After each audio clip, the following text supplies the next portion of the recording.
Harrogate District Climate Change Coalition. They have brilliantly demonstrated that tackling climate change is an all-of-society endeavour, bringing together business, civil society and government. That's great. Karamba. Is it the COP President's view that if the world... Take my mask off. Is it the COP President's view that if the world is to be set on a 1.5 degrees pathway, states will need to report on an annual basis rather than waiting until 2025 for the next 5-year reset? Well, Mr. Speaker, that is obviously part of the discussion that needs to take place, but it's also vitally important that we reach agreement on the transparency framework at COP26 so that we know that the commitments that are being made are actually being delivered on. David Warburton. Thank you, Mr. Speaker. Reaching net zero is not a commitment that can be reached by the government alone. The private sector needs to play their part in achieving this shared commitment. A third of FTSE 100 companies have committed to net zero, but more businesses must work with government to decarbonise our economy. So in its presidency of COP26, will my right honourable friend highlight the importance of more companies committing to net zero and show the world that when it comes to climate change, this government means business? Minister. Mr. Speaker, business action is critical if the government is to achieve the goal of reaching net zero by 2050, and that's why since CPD took on the role, he's been actively calling for business to join the Race to Zero, a UN-backed campaign supported by the UK government. It requires businesses to take robust short-term action to halve global emissions by 2030 and to achieve net zero emissions as soon as possible. There are now 4,470 companies who have signed up to Race to Zero. Michael. Thank you, Mr. Speaker. Can I thank the Secretary of State for International Trade for her visit earlier this year to the European Marine Energy Centre in Stromness. I know that she heard there the very compelling case for the next round of contracts for difference auctions to have a pot within a pot for tidal stream generation. We're disappointed that the first draft of that does not include the pot within the pot. So can I ask her and the President of COP26 to renew their representations to Treasury to make sure that we get that so that we can take advantage of the opportunities? Hear, hear. Thank you, Mr. Speaker. It was a wonderful visit, and I thank him and the community for welcoming me so heartily. Absolutely, this is an important. All those new technologies that are going to help us meet net zero, not only in the UK but across the world, are ones that we want to see continue to invest in. And I know that my right honourable friend, Secretary of State for Business, will continue to champion these issues. Cheryl Murray. Thank you, Mr. Speaker. Can I ask my right honourable friend, as chair of the APPG for Fisheries, I have spoken to many fishermen who are small businesses in their own right. What conversations has he had with those who fish about potential environmental agreements? Well, Mr. Speaker, reaffirmed by our 25-year environmental plan and our fisheries white paper, the government is committed to sustainable fishing and indeed the principle of maximum sustainable yield. And of course, should be pleased to know that we are also committed to helping industry to reduce the adverse impacts on the marine environment and adapt to climate change. Final question, Darren Jones. Thank you, Mr. Speaker. Only 13 of the G20 nations have committed to net zero by law. Does the COP President expect all G20 nations to commit to net zero by law at COP26? President Sharma. Mr. Speaker, I would like every country to step forward with a net zero target. When we started, it was 30% of the world economy. It's now 80%. And of course, we need those NDCs to come forward as well before COP. We now come to the questions to the Prime Minister, but what I would like to point out that the British Sign Language interpretation of proceedings is available to watch on Parliament Live TV. We now start with questions to the Prime Minister. Rachel Maskell. Thank you, Mr. Speaker. Number one, please. Prime Minister. Mr. Speaker, this morning I had meetings with ministerial colleagues and others. In addition to my duties in this House, I shall have further such meetings later today. Rachel Maskell. David Amess and James Brokenshire were both tragically taken from us. Both served this place with integrity and served their constituents well. And as we offer our heartfelt love and prayers to their families have offered us a new path to a new politics built on kindness and love. Mr. Speaker, Sarah Everard and Claudia Lawrence were both from York. And right now, women are feeling unsafe. Many women are unsafe. And the very people that should be protecting us are telling us to engage with potential perpetrators to identify them, to flag down a bus, or to know the laws of arrest better. Confidence in the police has taken its toll. But as women, we are confident and determined to change this. So every girl and every woman can live at home without fear, can go to school or work without harassment, can go online without objectification, and can walk our streets safely again. What steps will the Prime Minister take to ensure women with lived experience can lead on this work, and by when? Prime Minister. I thank her very much for her question, and she raises a most important issue, Mr. Speaker, one of the most important that this country faces. And I want all people in this country, particularly women, to feel confident in our police force, and I believe that they can and that they should. And what we're doing now to make sure that women in particular feel safe at night is we're investing in safer streets, in better street lighting, in more CCTV. But what we also have to do, Mr. Speaker, as I think the whole House understands, is ensure we deal with the systemic problems in the criminal justice system to ensure that men, and I'm afraid it is almost always men, get prosecuted for rape and for crimes of serious sexual and domestic violence in the way that they should, and that we secure the convictions that we should, Mr. Speaker, and that when we secure those convictions, those individuals get the tough sentencing that they deserve, Mr. Speaker, and that's what this side of the House believes in. Luke Hall. Thank you, Mr. Speaker. Having a prematurely born child in neonatal intensive care means that for families every day can be a struggle, practically, financially and emotionally. Trying to continue with life as normal whilst racked with worry and a guilt that simply never leaves you is just not possible. That's why the Prime Minister's commitment to deliver neonatal leave and pay for parents in this situation is so important. So will the Prime Minister meet with me to discuss how quickly we can put this through Parliament so parents are getting this support as quickly as possible? Prime Minister. Mr. Speaker, I will make sure that my honourable friend has the relevant meeting as fast as we can organise it. And I know that many parents, particularly those who have premature and sick babies, feel that the current system isn't working well for them. And that's why I can tell my honourable friend we will legislate to allow parents of children in neonatal care to take extended leave. Details of this policy were published last year, and we will bring forward the legislation as soon as possible. We now come to the Leader of the Opposition, Keir Starmer. Thank you, Mr. Speaker. Can I pay tribute to Ernie Ross, a formidable campaigner who served this place and his constituents with great distinction for 3 decades. Mr. Speaker, I will pay my respects and tribute to James Brokenshire immediately after this Prime Minister's questions. Can I thank the whole House for the way the tributes to Sir David were handled on Monday? We saw the best of this House, and I want to see if we can use that collaborative spirit to make progress on one of the issues that was raised on Monday, tackling violent extremism. It's 3 years since the government promised an online safety bill, but it's not yet before the House. Meanwhile, the damage caused by harmful content online is worse than ever.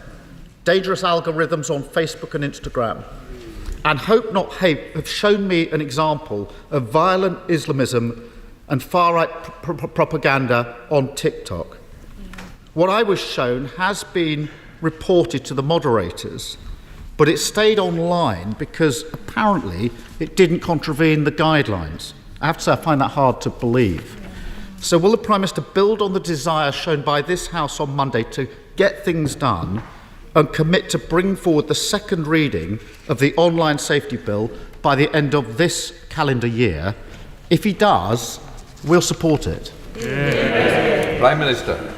Mr. Speaker, I thank the right honourable gentleman for the spirit in which he has approached this issue, and I echo what he says about the need for cooperation across the House, because the safety of MPs, indeed of all public servants, everybody who engages with the public, is of vital importance, and the online safety bill is of huge importance to, it's one of the most important tools in our armoury. And what we're doing is ensuring that we crack down on companies that promote illegal and dangerous content, and will be toughening up those provisions. But, Mr. Speaker, what we are also going to do is ensure that the online safety bill does complete its stages before this House, before Christmas, and I'm delighted, or rather, that we do bring forward bring it forward before Christmas in the way that he suggests, and I'm delighted, Mr. Speaker, that he is offering his support, and we look forward to that. Keir Starmer. Thank you, Mr. Speaker, and I thank the Prime Minister. I think from that, and this isn't a challenge, it's to clarify that the pre-legislative scrutiny will be finished in early December, and that the second reading could, I think, be before the end of this calendar year. But we do need to get on with this. Telegram has been described as the app of choice for extremists. And, Mr. Speaker, if you can believe it, if the House can believe it, as we were paying tribute to Sir David on Monday, Telegram users could access videos of murders and violent threats against politicians, the LGBT community, women and Jews, as we were paying our respects. Some of these posts are illegal, all of them are harmful, and Hope Not Hate and the Board of Deputies have said that Telegram has, in their words, facilitated and nurtured a subculture that cheerleads for terrorists. Tough sanctions are clearly needed. Yet, under the government's current proposals, directors of platforms failing to crack down on extremism would still not face criminal sanctions. Why is that? Prime Minister. Mr. Speaker, it is this government that brought forward an online harms bill, Mr. Speaker, and he's heard what I've said. He's heard what I've said about the second reading before Christmas, and in the collegiate spirit in which he announced he began his questioning, I can tell him that we will continue to look at ways in which we can toughen up those provisions and to come down hard on those who irresponsibly allow dangerous and extremist content to permeate the internet. But, Mr. Speaker, I'm delighted that he's taking this new tough line, and I very much hope that he will get the rest of his party in the lobbies with us to join him. Keir Starmer. Mr. Speaker, I did start in a collegiate spirit, and I'll continue in a collegiate spirit because I listened hard to what was being said on the opposite benches on Monday about the concerns about this issue. And we do need to recognise the measures in the bill, but we do need tough and effective sanctions, and that means criminal sanctions. And that does matter, Mr. Speaker. It is frankly beyond belief that, as the Mirror reported yesterday, 40 hours of hateful content from Anjem Chowdhury could be easily accessed online. The Prime Minister and the government could stop this by making it clear that directors of companies are criminally liable for failing to tackle this type of material on their sites. We don't need to delay. So, in the collaborative spirit we saw in this House on Monday, will the Prime Minister commit to taking this away, looking at it again, and working with all of us to strengthen his proposed legislation? Prime Minister. Mr. Speaker, I've already said that we're willing to look at anything to strengthen the legislation. I've said that we're willing to bring it forward, and we will bring it forward to second reading before Christmas. And yes, of course, Mr. Speaker, we will have criminal sanctions with tough sentences for those who are responsible for allowing this foul content to permeate the internet, Mr. Speaker. But what we hope for also is that no matter how tough the proposals we produce, that the opposition will support it. Keir Starmer. Mr. Speaker, we're making progress. We've got the second reading committed to before Christmas. That is a good thing. And I think the Prime Minister is now committed to criminal sanctions. At the moment, they're a fallback position at the discretion of the Minister. They should be, in my view, on the face of the bill as the automatic default for the failure to act. Now, if we're making progress on that, then we're beginning to address some of the issues that were identified across the House on Monday. Can I turn to the report, the Commission for Countering Extremism, which was set up in the wake of the horrific Manchester bombings? 8 months ago, that Commission made recommendations to plug gaps in existing legislation and strategy, gaps that extremists have been able to exploit and are continuing to exploit. Yet Sir Mark Rowley, formerly head of our counter-terrorism policing, who led on those recommendations, said just this week I've had no feedback from the Home Office on their plans in relation to our report on the absence of a coherent legal framework to tackle hateful extremism. Given the seriousness of the matter and the clear need for action, why has the government not responded to this important work? And will the Prime Minister now commit to act swiftly on the Commission's recommendations? Prime Minister. Mr. Speaker, the government, and my right honourable friend, the Home Secretary, works with all parties to tackle violent extremism, and the UK has one of the strongest counter-terrorism and counter-extremism systems in the world, as a consequence of which we have foiled 31 terrorist plots since 2017. And I pay tribute to the work of Sir Mark Rowley, with whom I worked extremely closely while I was in London, and all those who are involved in foiling those terrorist plots. And I can tell you, Mr. Speaker, that they will receive the complete support of this House and of this government, nor will we allow them to be released, or those who are convicted, to be released early from prison, Mr. Speaker, because that was one of the most important things this government passed and which that party opposed. Keir Starmer. Really? After the week we've just had, I really don't want to descend to that kind of knockabout. Mr. Speaker, either we take this seriously, and I'm taking my lead from those on the opposite benches on Monday and what they were saying about the need to tackle this. Either we take it seriously and go forward together, or we do a disservice to those that we pay tributes to. There are clearly problems with the government's counter-extremism strategy. Internet users are increasingly likely to come across extremist content online.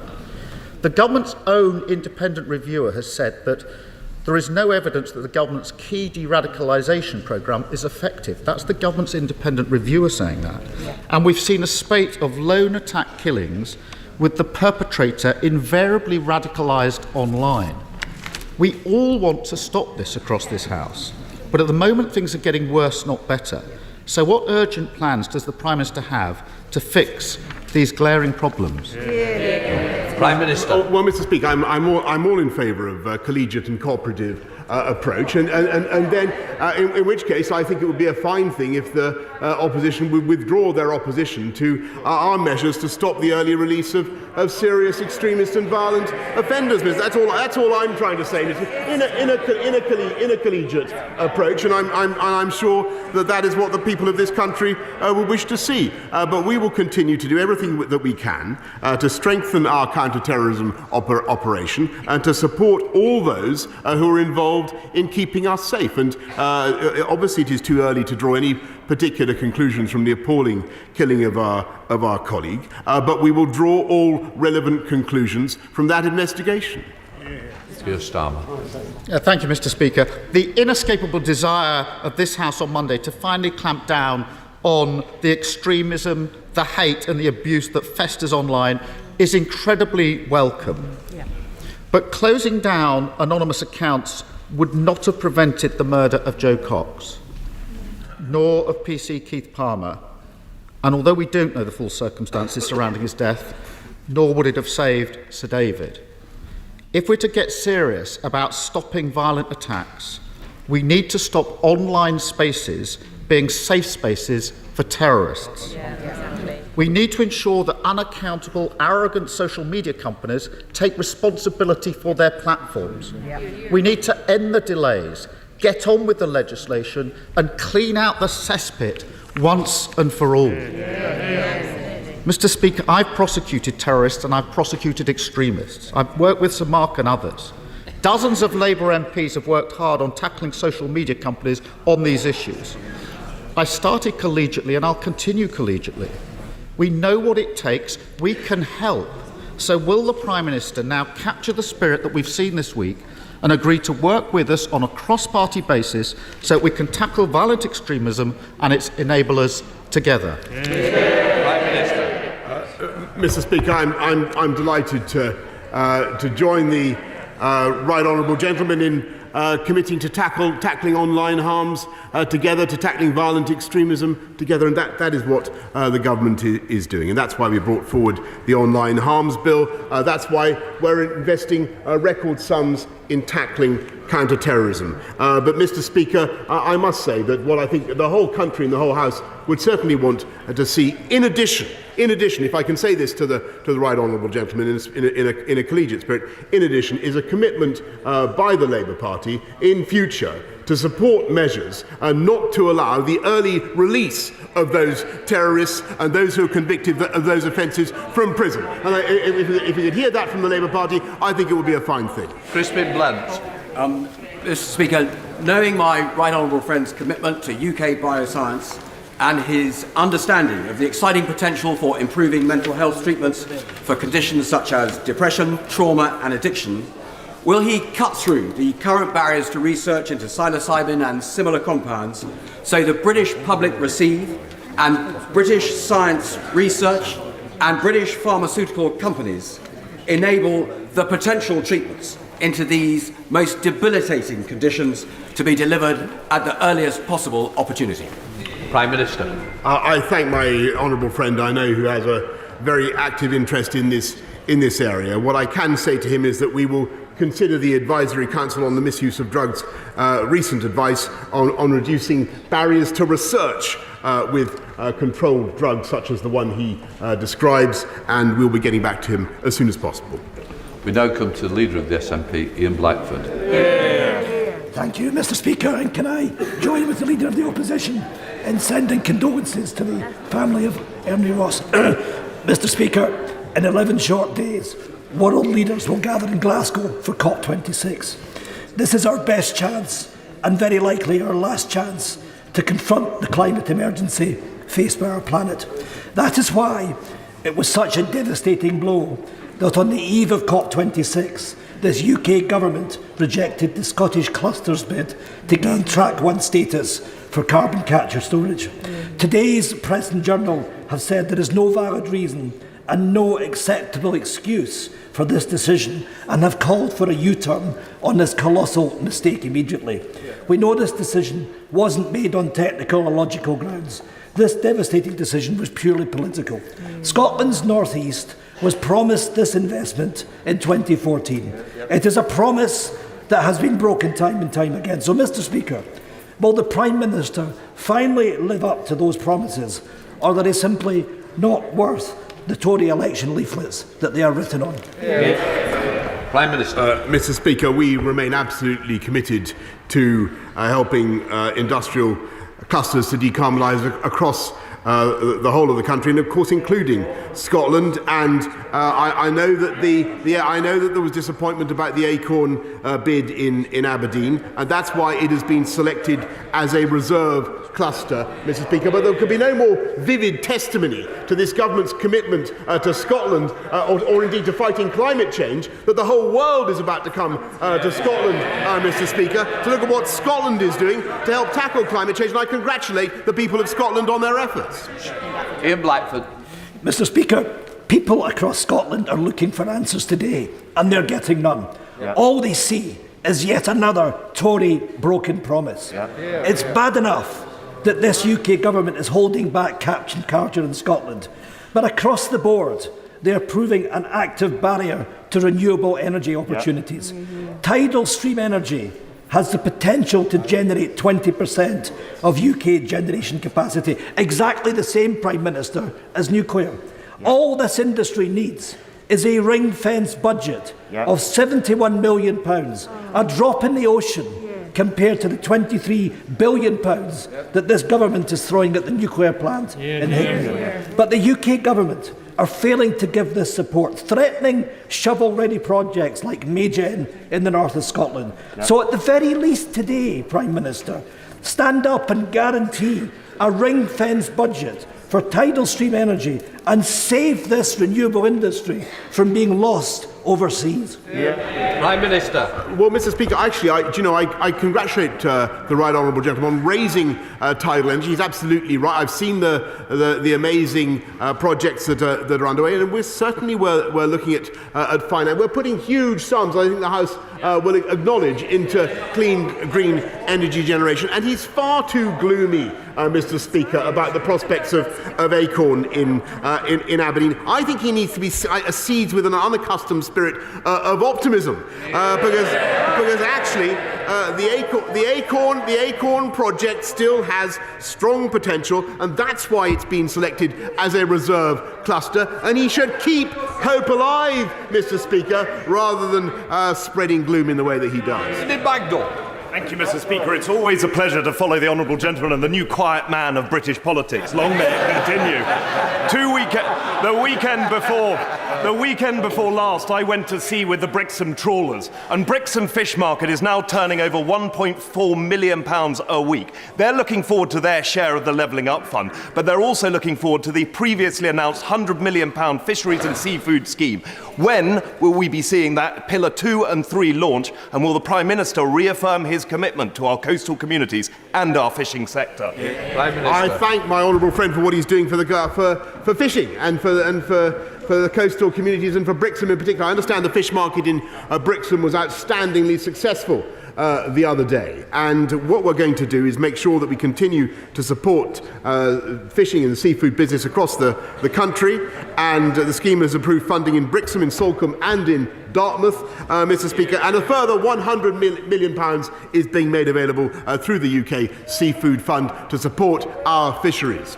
Liz Saville-Roberts. Diolch yn fawr iawn, Yfarwydd.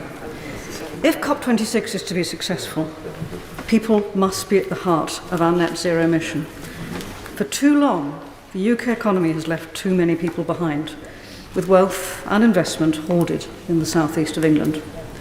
Devolving powers over the Crown Estate would bring £500 million worth of offshore wind and tidal stream potential under Welsh control. Assets, of course, currently controlled by Westminster.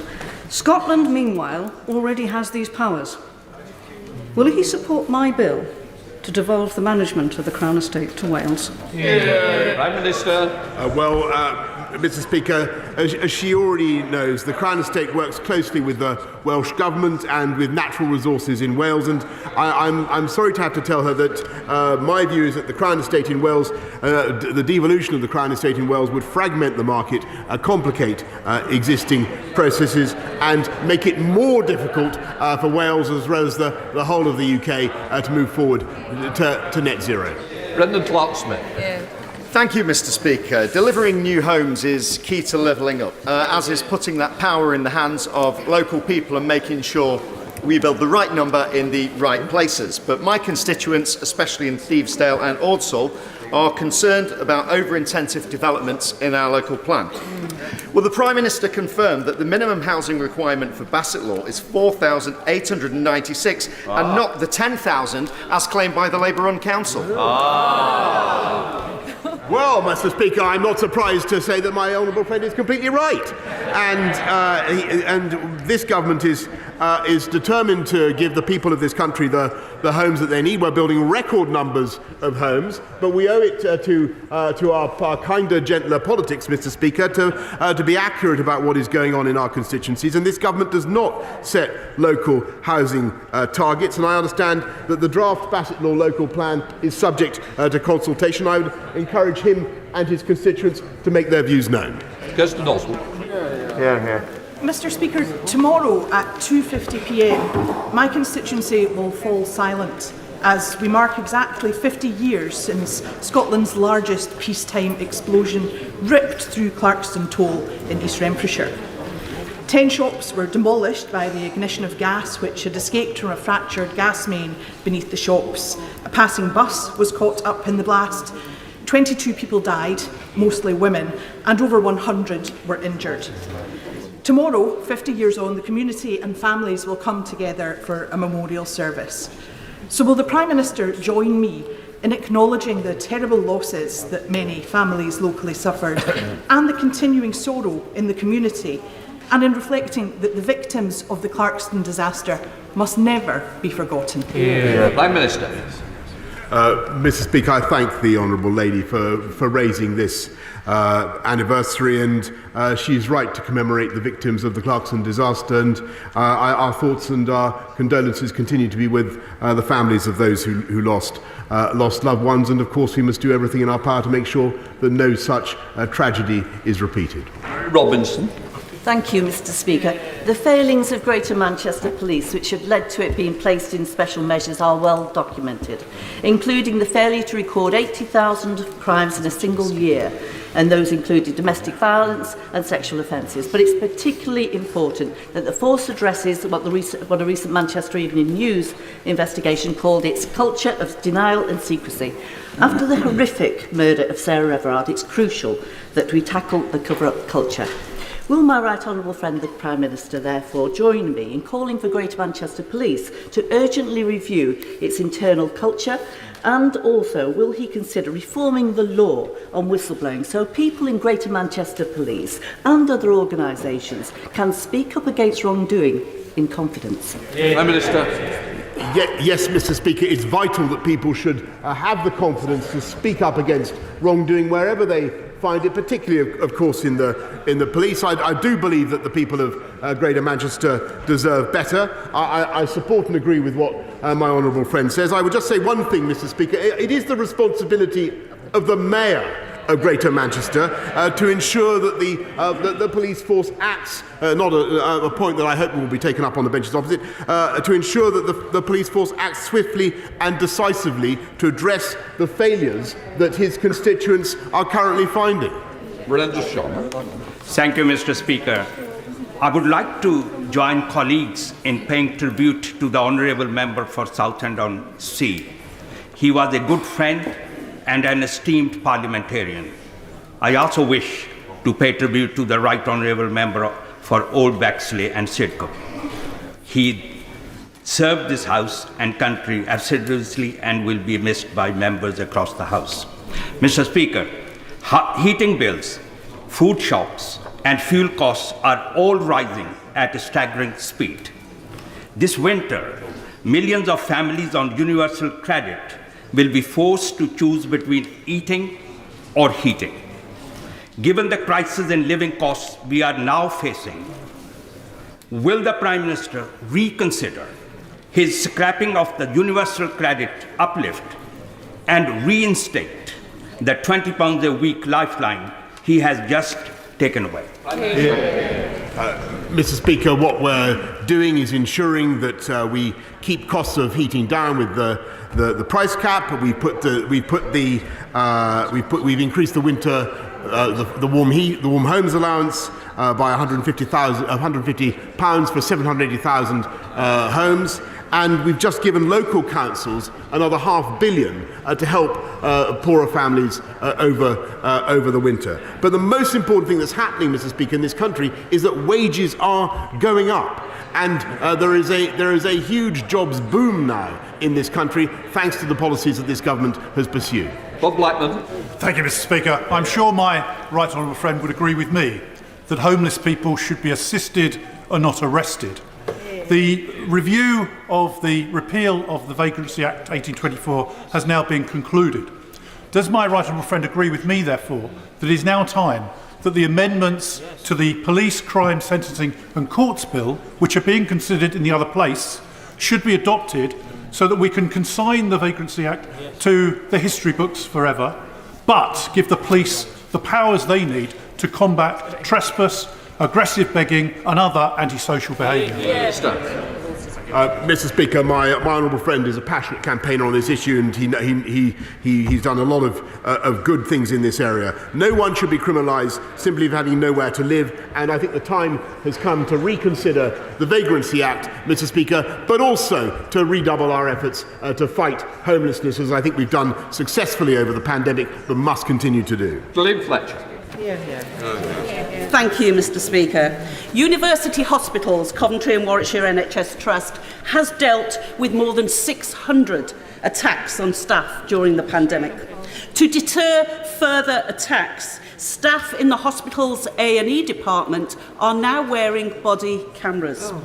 It simply isn't right that doctors and nurses should have to go to such lengths just to feel safe at work. Will the Prime Minister join me in condemning those abhorrent attacks and say what immediate steps he will take to better protect our NHS heroes as they go about their work, treating patients and saving lives? Prime Minister.